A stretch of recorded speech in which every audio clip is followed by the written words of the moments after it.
All right, so today we are cracking open one of H.P. Lovecraft's absolute wildest stories. It's a tale that mixes cosmic horror with advanced theoretical physics? Yeah, you heard me right. Let's get into it because this gets seriously weird. Right. I know what you're thinking. The title is a whole vibe, but who are we even talking about here? An ancient witch? Some kind of mysterious ghost? Well, get ready for a serious plot twist. So, meet Walter Gilman. He's a student over at Miskatonic University. And trust me, he is not there for the parties. He is deep in the weeds with non-Euclidean calculus and quantum physics. He is our protagonist, a total brainiac. And yeah, definitely not the shorty you were expecting.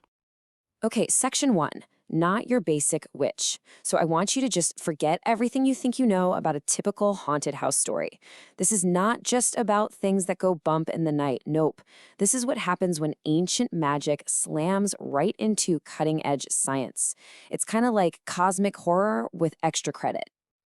Section 2, a room with a boo. Look, every great horror story needs a super creepy setting. And this one, it delivers. We're talking about the infamous witch house in Arkham. It's old, it's soaked in dark legends, and for reasons that make absolutely zero sense, our boy Walter Gilman decides, you know what? This is the perfect place to rent a cheap room. Big yikes. So here's the deal with the house. The original resident was a woman named Keziah Mason. She was accused during the Salem witch trials, and then, get this, she just vanished from her locked jail cell. Poof, gone. And ever since, that attic room has had, well, let's call it a high turnover rate, as in people keep dying in it. You'd think that would be a massive red flag, right? But Walter, he's not scared. He's intrigued. He starts noticing that the architecture of his room is just off. The angles don't make sense, and instead of calling a handyman, he pulls out his textbooks and cooks up this completely wild theory. So, to really get what Gilman is thinking, you gotta know a little something about non-Euclidean geometry. Basically, it's the math that describes warped and curved space. You know, the kind of reality-bending stuff where parallel lines can actually meet. It's the math of black holes and a universe itself. And this is where it all clicks. Turns out, Keziah Mason wasn't just muttering random spells. At her trial, she was talking about using specific lines and curves to travel to other spaces beyond. She was basically describing interdimensional travel using geometry, like centuries before Einstein was even a thing. So here's Gilman's theory. The room isn't just built weird, it's a machine, a portal. He thinks these bizarre angles are a map to other planes of existence, and if he can just focus on them hard enough, he can literally project his mind across the cosmos while he sleeps. Section 4, the Dream Team from Hell. Of course, when you start opening doors to other dimensions, you don't always get to control who or what comes walking through. And pretty soon, Walter's dreams are getting some very, very unwelcome visitors. The line between sleep and reality, it's about to get real blurry. First up is the original tenant, Keziah Mason herself. And she is not some floaty ghost. She's a brilliant evil mathematician from the 1600s who made a deal with a cosmic god for forbidden knowledge. She is, and I'm not kidding, the OG girl boss of theoretical physics.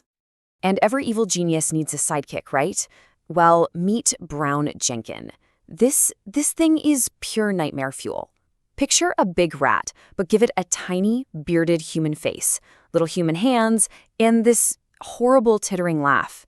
It's Keziah's familiar, her little messenger, and honestly, one of the creepiest things ever written. And finally, we've got the big boss. In his dreams, Gilman is introduced to the Black Man. This is not a human being. This is a messenger of the outer gods, a being of just immense and terrible power.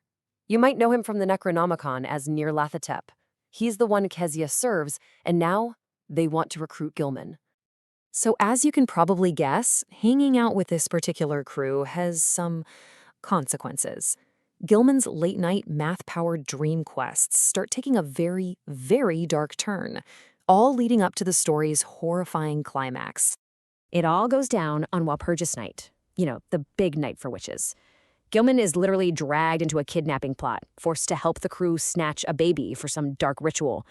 But at the last second, something in him snaps, and he fights back. He actually manages to kill the witch. But Brown Jenkin is still there. It finishes the job before vanishing. Gilman wakes up, his hearing is gone, and his mind is completely shattered. But it's not over. The next night, Gilman's friend hears him screaming. He bursts into the room just in time to see the story's unbelievably brutal ending. Brown Jenkin, that little rat thing, is literally eating its way out of Gilman's chest, alien style, before it vanishes into the wall. Just an absolutely grim ending for our mathlete hero. So yeah, a gruesome end to a truly bizarre story. But what's so fascinating is its legacy. Because for a story that got off to such a rough start, it has had a serious cultural glow-up over the last 90 years. Check this out. When Lovecraft first wrote it, he got some bad feedback from a friend and basically just gave up on it. He actually called it a miserable mess and didn't even try to get it published. Fast forward to today, and its core ideas, this blend of science and magic, of cursed geometry, are absolutely everywhere. I'm serious, you have seen this story's DNA all over the place. It was adopted for Guillermo del Toro's Cabinet of Curiosities on Netflix. It got a shout-out in Chilling Adventures of Sabrina. There is even a full-on, head-banging rock opera based on it. It went from a miserable mess to a modern horror staple. And that's really the question this story leaves you with, isn't it? It reimagines horror, not as ghosts and goblins, but as the